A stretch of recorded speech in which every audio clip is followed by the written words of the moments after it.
Martes 20 de julio de 2021. Tres mensajes del Evangelio de hoy, tomado del Evangelio de San Mateo, capítulo 12, versículos del 46 al 50.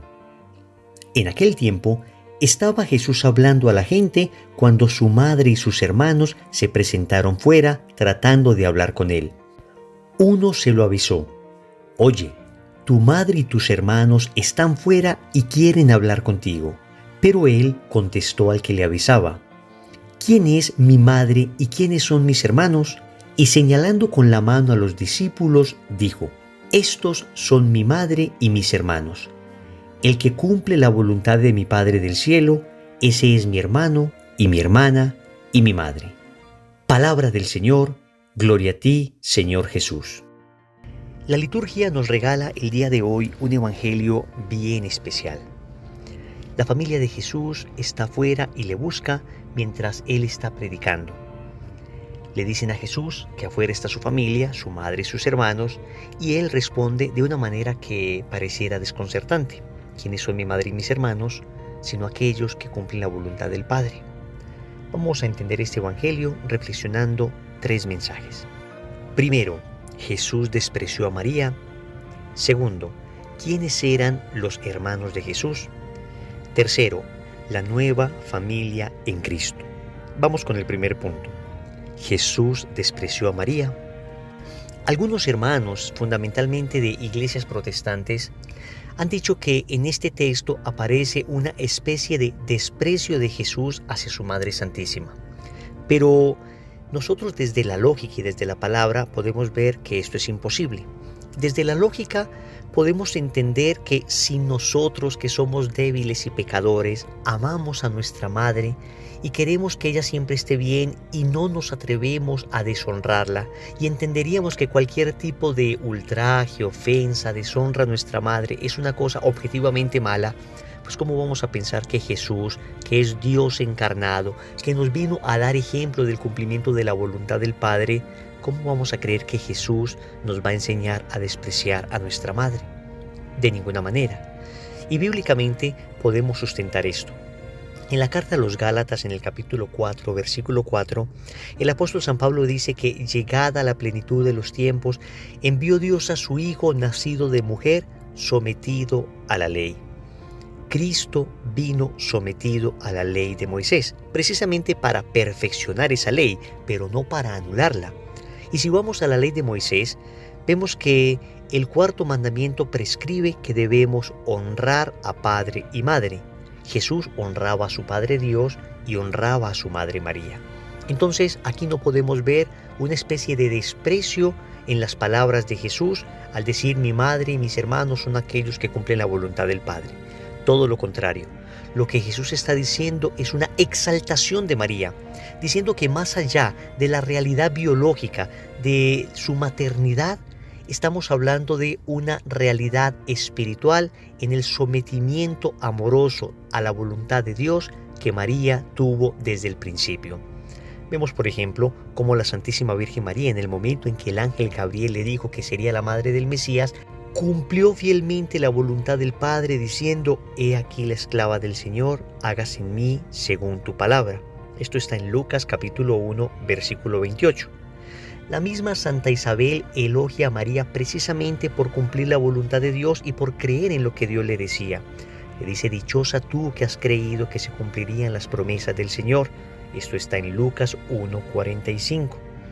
Es más, ella no solamente de palabra, sino de obra cumplió la voluntad del Padre, acompañando en el momento más difícil de la vida de Jesús, es decir, en el momento de crucifixión, acompañando a su Hijo allí con toda fidelidad, como nos dice el Evangelio de San Juan en el capítulo 19, versículo 25.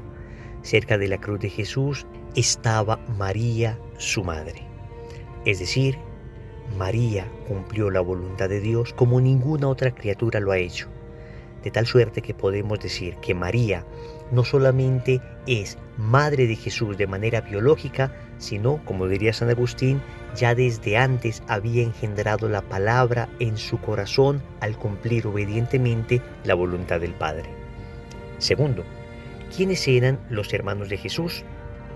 El Evangelio nos habla de unos hermanos y unas hermanas de Jesús.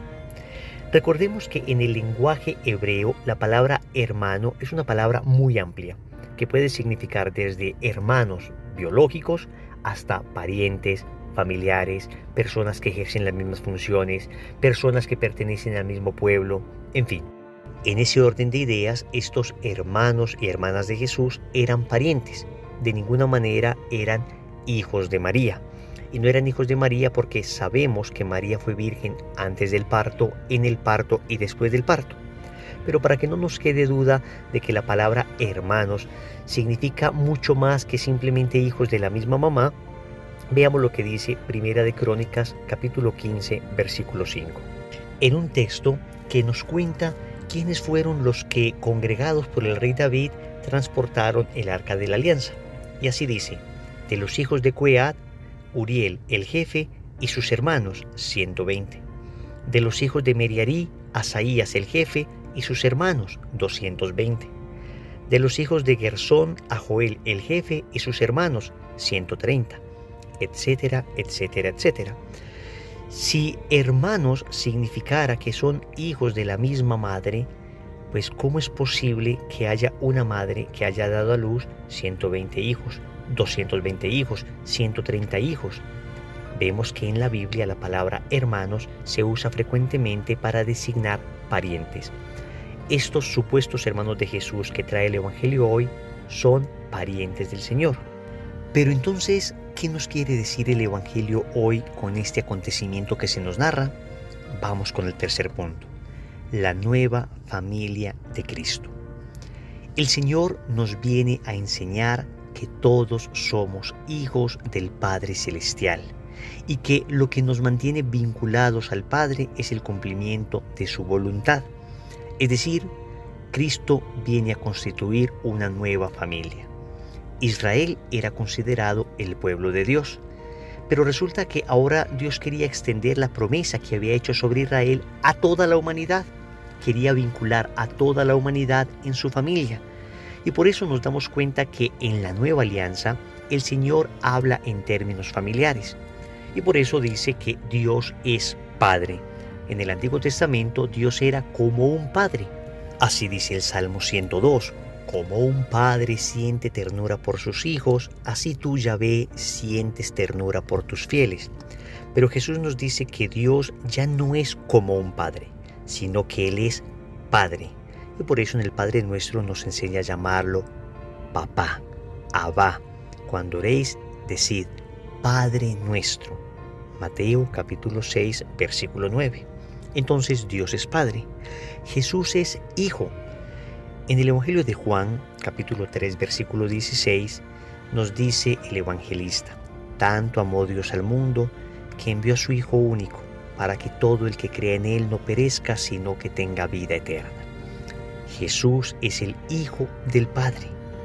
Pero nosotros participamos de esa filiación, es decir, nosotros somos hijos en el Hijo.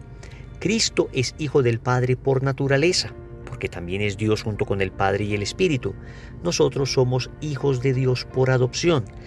Gracias al bautismo recibimos un don sobrenatural llamado la gracia santificante. Esto nos participa de la filiación, es decir, nos participa del hecho de ser hijos de Dios.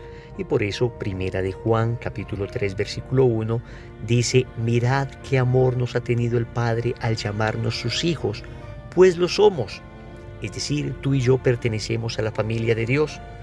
Por esa razón, la carta a los Hebreos en el capítulo 2, versículo 11, dice que somos hermanos de Jesús, que Cristo no se avergüenza de llamarnos hermanos.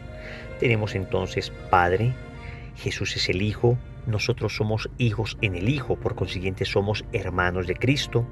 Tenemos también Madre, y por eso Jesús, antes de morir en la cruz, dice a su apóstol Juan: Hijo, ahí tienes a tu madre.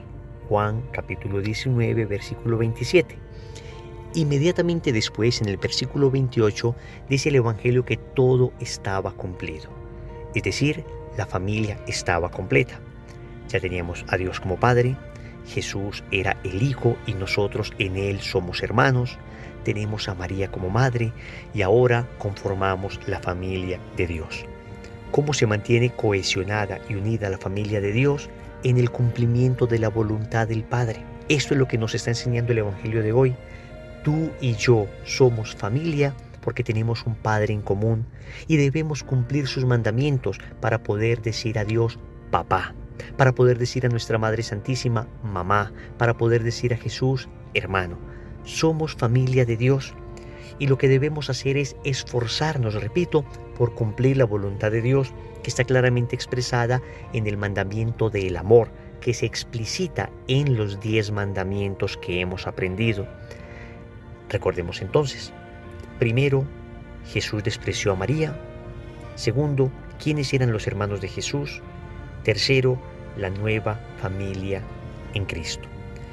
Como compromiso, quiero invitarte para que ores el Padre Nuestro después de haber entendido todo esto que hemos dicho y lo medites lo más profundamente que puedas, pensando en cada frase que dices para que te des cuenta que tú y yo pertenecemos a la familia de Dios.